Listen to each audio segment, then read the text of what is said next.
스스로 성경을 읽어내는 것이 쉽지 않다는 것 잘 알고 있습니다.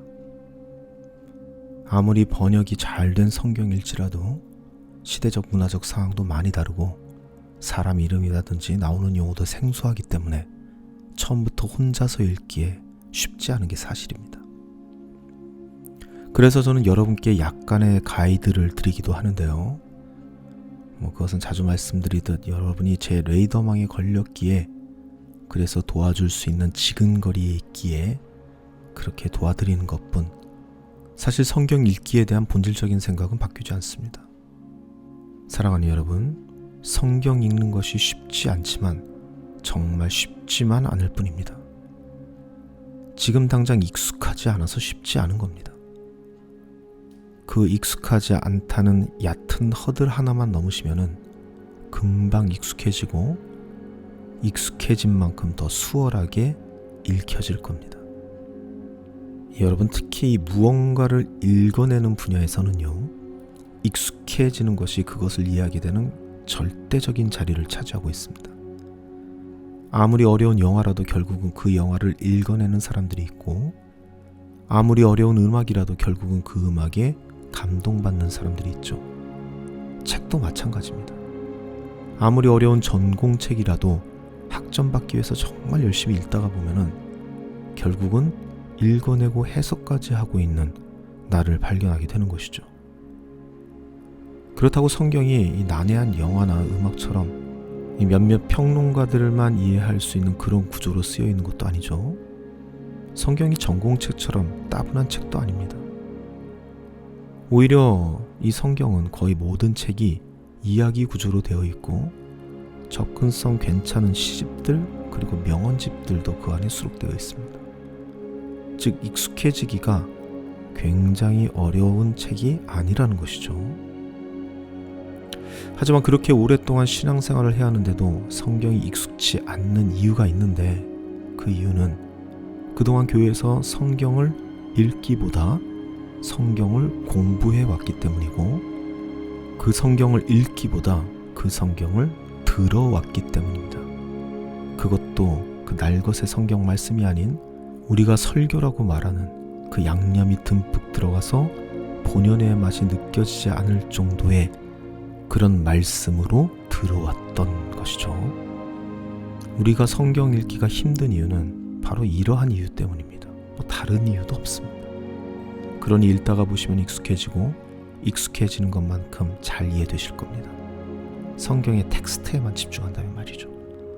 내가 알려주겠다고 말하며 엉뚱한 소리를 하는 그런 사람들의 이야기에 귀 기울이지 않는다면 충분히 읽어낼 수 있습니다. 자, 그런데 또 이런 질문이 나올 수 있죠. 목사님, 읽었다 치더라도 우리가 잘못된 해석을 어떻게 합니까? 이런 질문 말이죠. 네, 이런 염려도 있을 수 있습니다. 그래요. 현실적으로 이런 염려를 하게 되는 건 당연하다고 생각합니다. 왜냐하면 그 성경 해석의 권력을 가지고 있는 사람들이 자주 우리들에게 그렇게 말해왔기 때문입니다. 하지만 이것 또한 걱정할 필요가 없습니다. 여러분이 틀린 해석을 하면은 그것을 바로 잡아주실 분이 계시기 때문입니다. 우리들을 진리 가운데서도 인도해주는 성령님께서 여러분이 잘못된 해석을 할지라도 톡톡 여러분을 쳐서 결국은 그 진리의 바른 길로 인도해 주실 겁니다. 그리고 성경을 읽다 보면 실제적으로 잘못된 해석을 했는데 하나님께서 개입하셔서 바른 길로 인도하는 수많은 스토리를 볼 수가 있습니다. 하지만 그럼에도 불안하시다면 이것 하나만 기억하시면서 읽으시기 바랍니다. 나의 욕심과 욕망을 정당화하는 용도로 성경을 읽지 마십시오. 이 준칙만 지키시면 됩니다. 이 준칙만 지키시고 성경을 읽으신다면 저는 단언할 수 있습니다. 여러분이 성경을 읽고 해석한 것이 목사나 사제들이 성경을 해석한 것보다 오히려 더 순수하고 진리에 가까울 것이라고 말이죠. 제가 이렇게 생각하는 이유는 아주 간단합니다. 아주 상식적이죠.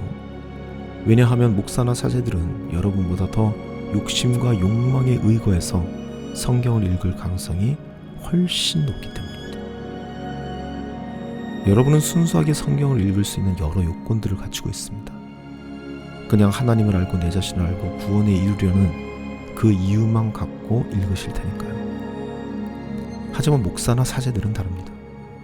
그들에게 있어 성경 해석은 그들에게 막대한 이득을 가지고 올 수 있는 수단이기도 하기 때문입니다. 그들은 그 해석으로 유명해질 수도 있고 권력을 가질 수도 있고 그것으로 거대한 부를 이룰 수도 있습니다. 아마추어와 프로의 차이라고 할 수 있습니다. 아마추어는 그 행위 자체로 즐거움을 찾는 사람들이지만 프로들은 그 행위의 결과가 그들에게 명예와 권력과 부를 가져다 주니까요. 목사의 설교가 신앙생활의 중심이 돼서는 안 되는 이유가 바로 여기에 있는 겁니다. 오염된 말씀을 듣게 될 확률이 훨씬 높기 때문입니다. 그럼 이렇게 말할 수도 있겠죠. 훌륭하고 유명한 목사님의 말씀을 들으면 되지 않겠습니까? 이렇게 말씀하실 수도 있겠지만 사실 이것도 내가 스스로 성경을 읽고 있지 않다면 어떤 목사가 훌륭한지 아닌지를 구별할 수 있는 안목이 우리에게 있을 수가 없습니다. 그리고 대중들이 따르고 훌륭하다라고 말하는 그 목사님들일수록 아마도 더 위험할 겁니다. 왜냐하면 그들이 이미 그 성경 해석을 통해서 대중들의 인기를 얻고 있기 때문이죠. 권력과 명예와 부를 누리고 있기 때문입니다.